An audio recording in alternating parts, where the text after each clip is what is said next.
this morning. There was a loud explosion on scene. Federal agents and police sweeping this neighborhood in Austin, Texas, after a fourth explosion rocked a home in less than 20 days. We need to lock down like I said, 2-block perimeter. There's a nail in the wound of one of the subjects. Authorities responding to a blast potentially caused by a tripwire.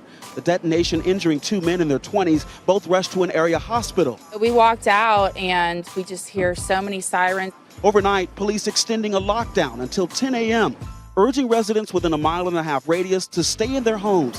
Even school buses not allowed into the affected area. We now need the community to have an extra level of vigilance and pay attention to any suspicious device. Because we can have all the blue ribbon committees we want, but if we don't get tough on the drug dealers, we're wasting our time. Just remember that. We're wasting our time. And that toughness includes the death penalty.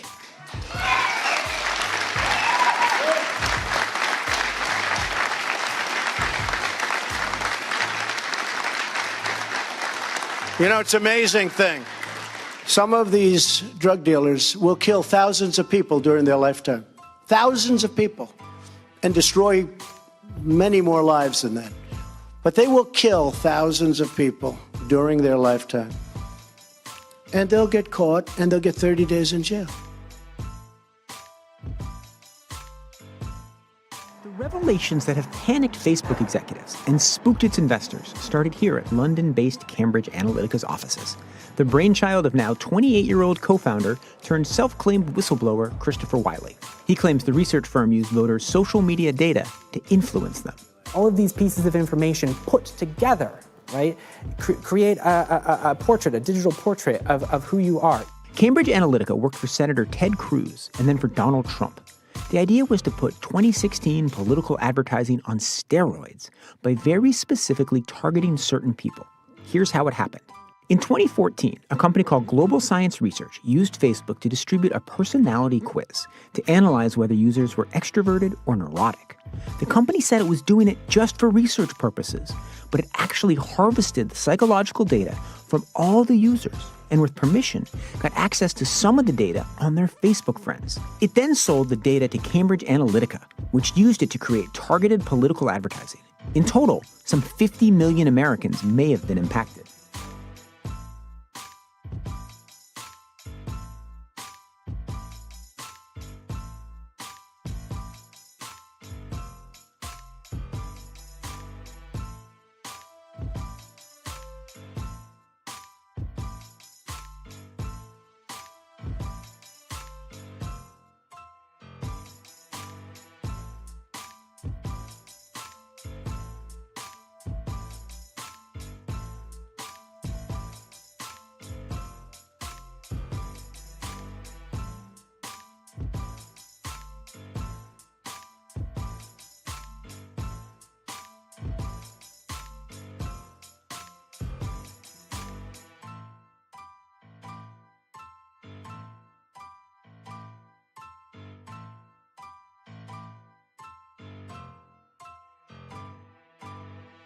President Trump is celebrating McCabe's firing just 2 days before McCabe's scheduled retirement, calling it a good day for democracy. According to a source briefed on the matter, McCabe has already been interviewed by the special counsel's team about the firing of James Comey. McCabe also handed over memos detailing his own conversations with President Trump and what Comey told him about his interactions with the president. In fact, just minutes ago, President Trump pushed back on that, tweeting, quote, "Spent very little time with Andrew McCabe, but he never took notes when he was with me. I don't believe he made memos except to help his own agenda, probably at a later date. Same with lying James Comey. Can we call them fake memos?" It was a horrible day for democracy. To have firings like this happening at the top from the president and the attorney general does not speak well for what's going on. So I don't know what the designs are on Mueller, but it seems to be building toward that. And I just hope it doesn't go there because it can't. We can't in Congress accept that. And so I would expect to see considerable pushback in the next couple of days and urging the president not to go there. He can't. The reason we had to deny him his tenure, his retirement, is he has to discredit him, and he has to systematically discredit everybody who's involved in this Russian investigation.